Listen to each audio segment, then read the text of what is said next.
In life, there's going to be times where people wrong you. Now, when you're a little kid and when you're young, when you're in grade school, you make a big deal out of it, you throw a big fuss, and you make sure that the whole world knows that you've been offended and you've been upset, especially the person who did it. At very worst, you might go and tell your teacher or tell someone on them, which basically just shows the whole classroom that you are a very emotional person who cannot tolerate their own feelings and who cannot manage their own feelings. Now, today you're going to learn why you're allowed to just cut people off in silence when they treat you the wrong way, and in fact, why you should do this. Now, the first reason is that silence is power. When you tell people what's going on and you constantly announce what's happening, you lose power. Let me give you an example.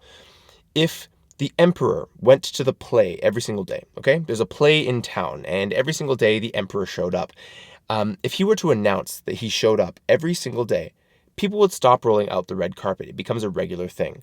But if the emperor does not tell you when he's going to show up and then just suddenly shows up, then it becomes a very big deal. It's by not announcing his arrival that everyone begins to panic and everyone begins to freak out.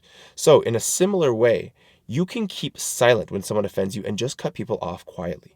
You don't need to tell them that something's happening. You can just allow them to see that, hey, you've disappeared. That's all that needs to happen, and you retain your power like that. Now, the next thing is that you are allowed to walk away because it protects you. This is number 2. And how does it protect you and what does it protect? Well, it protects your peace and it protects your energy. If you have made the decision that it's time to leave, it's time to walk away, you don't need to take the time to tell someone, hey, here's why. You don't have to do that, because when you do that, you invite argument, you invite dispute. Now, of course, if this is a small thing and you want to solve the issue, then of course you should tell them. However, on the other hand, if this is someone who has offended you one too many times and it's time to cut them out of your life so that you can evolve and you can take the next steps in your own life, then protect your peace and protect your energy and just make the decision to leave. This doesn't need to be a big thing. This is just you slowly stop responding to messages, you slowly stop attending invitations, and then it just goes on from there. This is how you protect your peace and your energy, especially as someone who has big things going on in their life, or someone who wants to have big things going on in their life. How do you expect to make room for really big progress in your life if you're constantly explaining to people, especially who have done you wrong, especially people who have repeatedly done you wrong, why you're leaving and where you're going? You're allowed to just go. Okay? Now, the third thing plays into the second one. The third thing is you don't owe anyone an explanation when you decide to go. Now, especially when someone has done you wrong and you prioritize yourself and you say, listen, my time has been wasted one too many times. Okay? My energy has been wasted one too many times. You do not owe anyone an explanation. And it's very similar for, let's say, when you receive a text message. Most people think that receiving a text message is an obligation to respond. Actually, it's not. Someone has sent you a text message, but you can protect your own peace and your own energy by deciding to not answer. Now, if it's someone close to you or something like that, then maybe that's a different example. But in the case where someone has offended you, they've sent you a text, they're trying to, call you, whatever, you do not owe them an explanation for why you've disappeared. You can simply disappear, protect your peace, protect your energy, and go and fight for the things that actually matter to you. This might be a business, this might be working out, this might be developing relationships with those who have proven themselves loyal or proven themselves valuable in your life, or just people that you really care about who have not offended you or have not done you wrong, have not wasted your time, or have proven themselves toxic in your life. Now, on toxic people, this brings me to the fourth point. The fourth point is that toxic people, right? People who will start these issues with you that initially make you consider wanting to leave.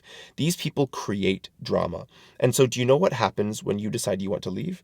Well, they decide they want to create drama. They decide they want to create more out of nothing. They want to create the fact that you want to leave, right? It's not a big deal. It doesn't have to be a big deal, like I'm telling you in this entire video. You're allowed to just go and prioritize yourself and take care of yourself. But if you tell them, you give them a reason, you give them a justification to create drama. And what is this going to do? It's going to open the cycle where they're going to do something that upsets you or annoys you or takes you away from your goals. And then you tell them about it, and then they do the exact same thing. They now might blame you. They might just create more drama that, again, is going to take more and more time out of your life, and the cycle will continue. So you're allowed to cut the cycle by just deciding to finally leave. When you're ready to go, you're allowed to just leave, and that's totally okay. Now, our fifth point is that cutting someone off in silence and just leaving, especially when they've done you wrong or you've decided that it's time to conclude your relationship, this, once again, shows strength.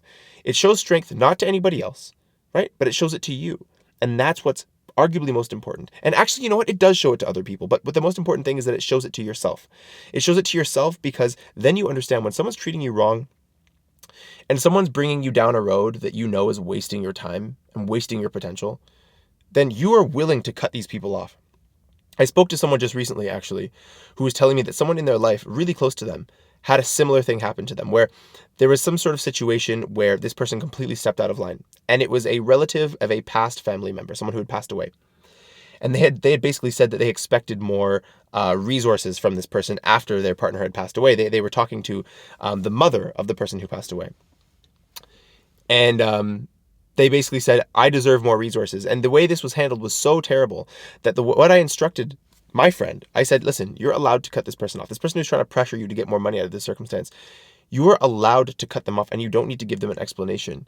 It shows strength to yourself because now going forward, you know that if anyone ever disrespects you like this again, right? Anyone tries to take advantage of you in a circumstance where really you should just be taking care of your own life and your own situation. You just lost someone who's really important to you, right? You don't need to grovel and, and say, or I'm so sorry that I don't think we can talk anymore. You don't need to apologize for that. You can just go and show your self-strength. So if ever this happens again, you can trust yourself and you can look in the mirror and depend on that guy or that girl, whoever's looking back at you in the mirror, that you're willing to go when someone basically offends you or brings your life and drags you down to a downward spiral, right? Now, the last thing is that your time is too valuable for people who don't deserve it. And if in your mind you have this thought, hey, maybe this person doesn't deserve my time. This might sound harsh, but I don't care if it's a friend. I don't care if it's a family member. It doesn't matter who it is. If it occurs to you that this isn't worth my time, you are the only pilot of your plane. You are the only captain of your ship. You are the person who needs to make the decision who should be in your life and who shouldn't be in your life. I've made this analogy so many times, but we talk about blood is thicker than water. And what this really means, right? I've talked about this on my channel so many times.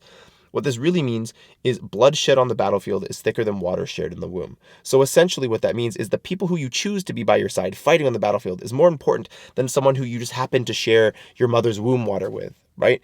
And in a lot of cases, that means if you have a toxic family member, you have just somebody who you just don't believe is worth your time anymore, regardless of if they're your family member, you're allowed to cut them off. Okay, so I hope you remember all of these points and basically put these all together to understand that you don't need to announce that you're going. These are life lessons for how to leave someone behind. And honestly, all of us at least have one or two people. If we've never done this before and we've never, got rid of our like friendship hoarding, right? We encounter a time where it's time to let go of some people, especially the people who don't just do us as right as the top few people in our lives who really do. And when you decide to do so, you don't need to say anything to them. You're allowed to go silently. And in fact, that's the way you should go.